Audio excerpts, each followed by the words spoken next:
बताएंगे? मेरा नाम डॉक्टर योगेंद्र गुर्जर है। मंगलम प्लस मेडिसिटी हॉस्पिटल में मैं क्रिटिकल केयर डिपार्टमेंट में हूँ। और जो वीनस कंपनी एक एंटीबायोटिक अवेयरनेस प्रोग्राम या कैंपेन जो चला रही है, उसके रिगार्डिंग मैं कुछ मैसेज देना चाहता हूँ।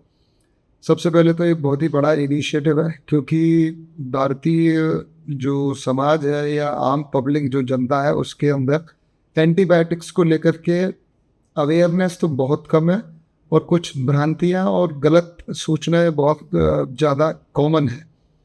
स्पेशली जो थोड़े से रिमोट एरियाज़ हैं, जहाँ मतलब मेडिकल की सुविधाएं बहुत अच्छी नहीं है, या अच्छे हॉस्पिटल्स का अभाव है, जहाँ पर क्वैक्स जो नॉन रजिस्टर्ड मेडिकल प्रैक्टिशनर्स हैं, जिनको झोला छाप डॉक्टर्स कहते हैं, या पेरिफ्री में जो ऐसे सेंटर्स हैं जहाँ प्रैक्टिस उस तरह से नहीं हो रही है जिस तरह से रिकमेंडेशंस होती हैं, जो गाइडलाइंस के जरिए जो होनी चाहिए वो प्रैक्टिस नहीं होती है। इस वजह से इंडियन पॉपुलेशन में और वर्ल्ड वाइड भी जो एंटीबायोटिक दवाइयाँ होती हैं, जो बैक्टीरिया के अगेंस्ट काम करती हैं, इन्फेक्शन को कंट्रोल करने में काम आती हैं, उन एंटीबायोटिक्स के प्रति रेजिस्टेंस डेवलप होने लग जाता है।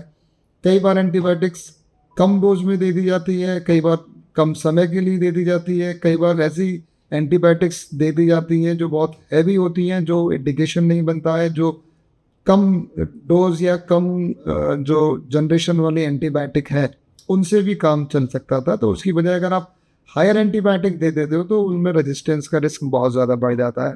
अगर आप अंडर डोजिंग यानी कि जो मात्रा देनी चाहिए उससे कम मात्रा देते हैं तो उसमें असर आने की संभावना कम हो जाती है, रेजिस्टेंस फिर उसमें बढ़ सकता है। तो ये बहुत ज़रूरी है कि डॉक्टर्स, फार्मासिस्ट और नर्सेज के अलावा एक आम आदमी को भी इस बारे में जानकारी हो कि एक जो एंटीबायोटिक है वो एक रजिस्टर्ड डॉक्टर जो डिग्रीधारी जो MBBS MD किया हुआ है पर्टिकुलर स्पेशलिटी में, उसके द्वारा ही लिखी गई हो, और रजिस्टर्ड नर्स के थ्रू हॉस्पिटलाइज हैं तो हॉस्पिटल में लें।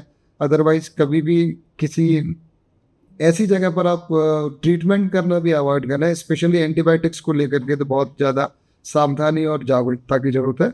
तो मैं बस इतना ही कहूँगा कि पब्लिक को भी, आम आदमी को भी ये चीज़ रखनी चाहिए कि, और ये कोशिश करनी चाहिए कि रजिस्टर्ड मेडिकल प्रैक्टिशनर से ही ट्रीटमेंट ले, और जो डोज दी गई है, जितने समय के लिए दी गई है उतना ही ले, और उसके बाद में फॉलोअप में दिखा करके जो भी प्रोग्रेस है उसको उनके अपने डॉक्टर्स के साथ में डिस्कस कर लें। और कोशिश करें कि जो अपनी मर्जी से या सीधे फार्मेसी पर जा कर के जो एक लोगों में आदत है कि जाके दवाई मेडिसिन मांग ली फार्मेसी पे जा करके, वो बिल्कुल नहीं होना चाहिए, उसको अवॉइड करना चाहिए। और ये अगर जनता इसकी शुरुआत करेगी तो डेफिनेटली इसका बहुत अच्छा असर पड़ेगा। Thank you so much.